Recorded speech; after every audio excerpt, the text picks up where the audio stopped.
Dhe të qarkut Korçëriu në Xhipi u shpreh se ky aktivitet është fryti një bashkëpunimi të nisur që prej vitit të kaluar me universitetin dhe se përbënte një emocion të veçantë. Ai tha përfundon se ishte një përfaqësuesi me elitën europiane, të cilët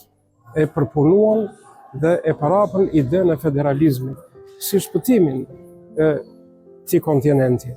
Profesoresh Irena Nikaj, pedagoge në Departamentin e Edukimit, thotë se pjesëmarrja në këtë konferencë nuk është thjesht përkujtimore, por një thirrje për drejtsinë e munguar. Ajo tregon se fundi u ekzekutua në mënyrë mizore me urdhër politik, në bashkëpunim me elemente ushtrisë partizane jugoslave, çka e bën këtë një plagë të hapur për ndërgjegjen historike të shqiptarëve. Sipas profesoreshës, vetëm përmes pranimit të së vërtetës dhe vlerësimit të mendimit ndryshe, historia mund të shërbejë si një udhërrëfyes për një të ardhme më të drejtë. Në një mënyrë apo në një tjetër, unë mendoj që shoqëria jonë,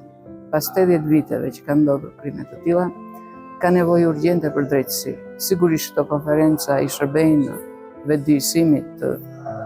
opinionit publik për atë që ka ndodhur gjatë luftës, dhe njëkohësisht kjo drejtësi do ndihmonte që lufta antifashiste nacional shqiptare e shqiptarëve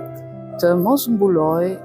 ose të mos erësojë vlera e saj nga krime të tilla të cilat duhet të marrin përgjigje. Profesoresha asociuar Jonela Spaho, dekan e Fakultetit të Edukimit dhe Filologjisë, u shpreh se Llazar Fundo ishte një nga figurat më të fuqishme të mendimit intelektual shqiptar, i cili për një kohë të gjatë mbeti në heshtje për arsye si subjektive dhe objektive. Spaho vuri në pa veçanërisht kontributin e Fundos në shtypin e viteve 20 pas kthimit të tij nga studimet në Sorbonne, ku kishte përthithur idetë e revolucionit francez dhe kishte ndërtuar marrëdhënie me disa nga mendimtarët më të mëdhenj të kohës. Skicat e tij satirike të botuara në gazetën e Korçës në vitin 1923 trajtori me ironi dhe thellësi problemet më të prekta të realitetit shqiptar, si arsimi, ushtria, gjakmarrja, varfëria dhe martesat ndërfetare. Mendoj që ka ardhur koha që këto personalitetet fuqishme të mendimit shqiptar të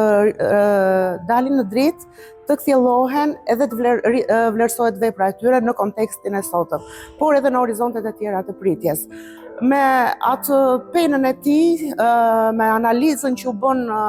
elementeve të këtij realiteti, siç janë për shembull sistemi arsimor, ushtria, mentaliteti shqiptar, mënyra e jetesës, plagë të tilla si gjakmarrja, varfëria e të tjera, martesat midis dy feve që atëherë ishin akoma tabu, zënë vend në skica satirike të tij dhe përcjellin, si të thuash, një mesazh për shoqërinë e kohës, e cila sapo kishte filluar të